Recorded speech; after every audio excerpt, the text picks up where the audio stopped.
All right, ladies and gentlemen, we are going to do something a little different today. I got my good buddy Cam here, and he is a martial arts guy. He knows stuff about the stick fighting, and I figured it'd be interesting to have that done with lightsabers. You know, you guys can learn, for those of you that want to duel your friends or go into the actual tournaments, whatever you want to do, and go ahead and take it away. All right, so the first thing I'm going to talk about is spinning the stick. So a lot of times if you get a lightsaber and you want to pick it up and use it, you'll spin like this, your hand open. That's a no-no. You want to talk about it. You want to spin, keep your hand completely closed when you spin, so you don't drop it. If you spin with your hand open and someone hits it, it'll knock it out of your hand and fall on the ground. Drill that you can do thing to practice this to make your wrists more flexible, because the biggest reason people do this is to get a big spin, because their wrists aren't going to be that flexible, is have two sticks or lightsabers and spin them to your ability with your hand closed forward and then backward a bunch of times. Once you get it, you can switch directions the other way, and once you do it enough, you'll develop enough wrist flexibility to be able to spin wide while keeping your hand closed. Keeping your hand closed makes it so that when you go to hit somebody and when you do a spin, then they'll stay in your hand. What's the next part? Can do with a stick, not a saber. Okay, so next thing, things that you can do with the stick versus the things that you can't do with lightsabers. So I'm going to put these down for a second and grab some sticks. So, certain things that you do with a stick. Actually, one thing is called umbrellaing. It's when you put the stick against your arm to block something. You can't do that with a lightsaber, you'll burn yourself. It was real. So, certain moves also, if you go to hit somebody and you're focusing on an opponent, when you go to swing at your opponent, you have to keep your eye on them, and I can't look to see that I still have my stick. If they hit me in the hand and my hand goes numb with a stick, I hit myself in the arm or the ribs lightly to make sure I still have it without looking at my opponent, with keeping my eyes on my opponent. If you have a lightsaber and you whack yourself in the arm, that's no good. Certain other things, dragging, there's things that you can do with a stick that keeps contact with your body that you're not going to do with a lightsaber for obvious reasons, same reasons as anything else. That's pretty much it on that one. What's the next one? Modifying techniques for sabers. Yeah, so modifying certain techniques that you would do. For instance, if I was using a stick and I did a thing called Sinawali, don't worry about the name, I would go through, I'd hit myself, I'd go through, I'd hit myself, I'd go through, and I'd tap myself. Just do the same thing, keeping distance away from your body with it, so you don't hit yourself with a lightsaber. And then that's pretty much it.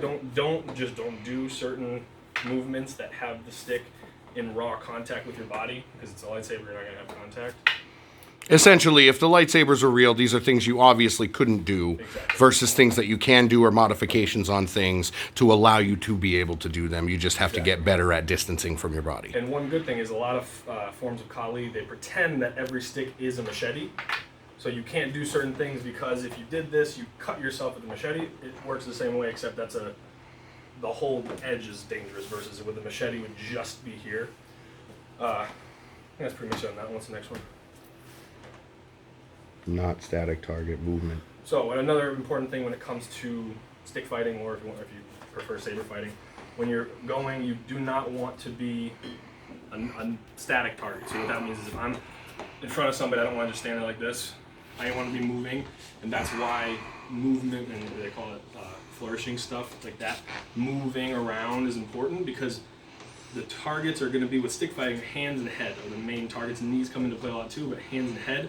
If you stand there like this, your opponent's just going to whack you right in the hand, so you want to be always moving with your two weapons to keep yourself creating a harder target. Harder target to hit, because a moving target is always going to be harder to hit.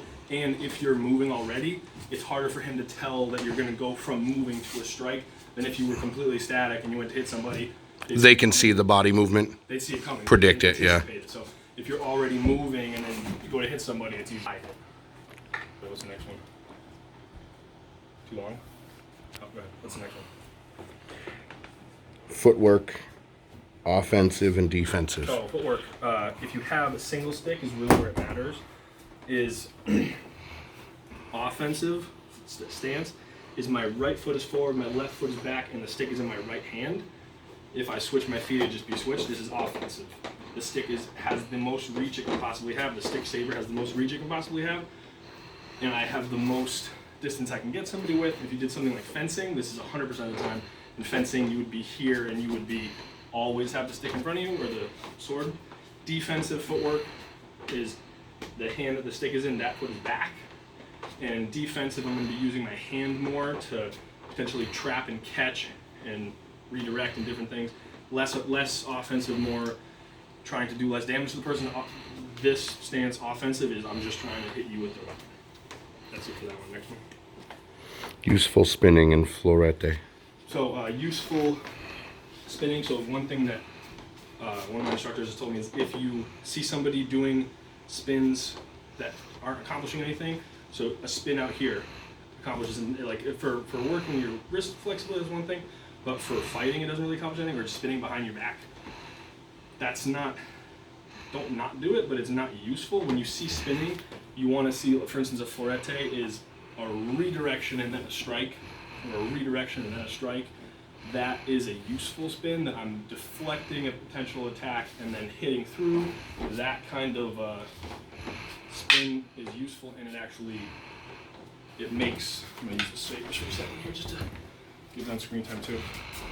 That is actually something that you can, it's useful and it gets something done, versus if I just stand here and spin it behind my back, it might look cool, which is fine if you're just trying to practice, but it's not combat useful probably.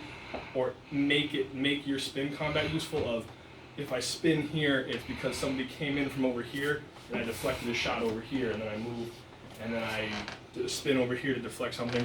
Make your spinning useful and not just flashy, unless you're going for a performance, like performance karate or something. Performance, any spinning is fine in that situation. Next one. Single stick versus double stick. Okay, so the different things we're going to get into. When you're using a single saber, it's going to be a different set of techniques than if you have two.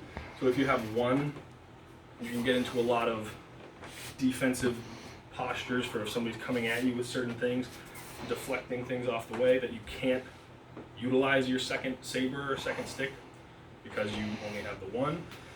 And it changes your, like I said, because there's offensive and defensive footwork, it changes how you're going to attack somebody, because you only have the one stick to attack somebody. You can use your hand, but you can't use another stick, so your range is a little bit different. If you switch your stance, it changes. You can switch hands. A lot of times with stick fighting especially, they train you to be ambidextrous from the beginning, so you're always as good with the left as you are with the right. Doesn't matter if you're left or right-handed. But then when you get into double stick, now there's no offensive and defensive footwork. You still switch with triangle footwork and things like that, but you have both an offensive and a defensive stick at all times. So it opens you up to different kinds of offenses and defenses, like Xing out and different things like that, and all kinds of deflections. You have more of yourself is covered with a stick, so you could block over here, whereas if you just had this one, you'd have to bring it all the way across. I like double because it makes things a lot easier. It's easier to deal, potentially get multiple opponents, stuff like that. That's it on that one. All right, that is it on the card. How about showing us a little? I have one more thing I think I wanted to say. I don't know if I... Always two weapons. Always two weapons. So that was the last part. So what that means is a lot of times with knife and with stick and lightsaber the same way, people get completely hyper focused on this. This is the only thing I have, and this is my entire value and everything. That's not true. So if you have, so I'll use a stick to make it easy here. If I have two sticks and I'm moving these sticks around, they're both dynamic and they're both moving. If I lose one, it shouldn't turn into this, where my left hand is just dead. I should be using my left hand too, because I don't ever have one weapon. My open hand is always. So in a sense, it's no matter what, you always have two weapons. Exactly. No matter what, you always have two. This one's just whatever you need it to be. Open hand. Something. If I had a knife, now I have a knife, and that's different. But you have to always think of it as you don't have.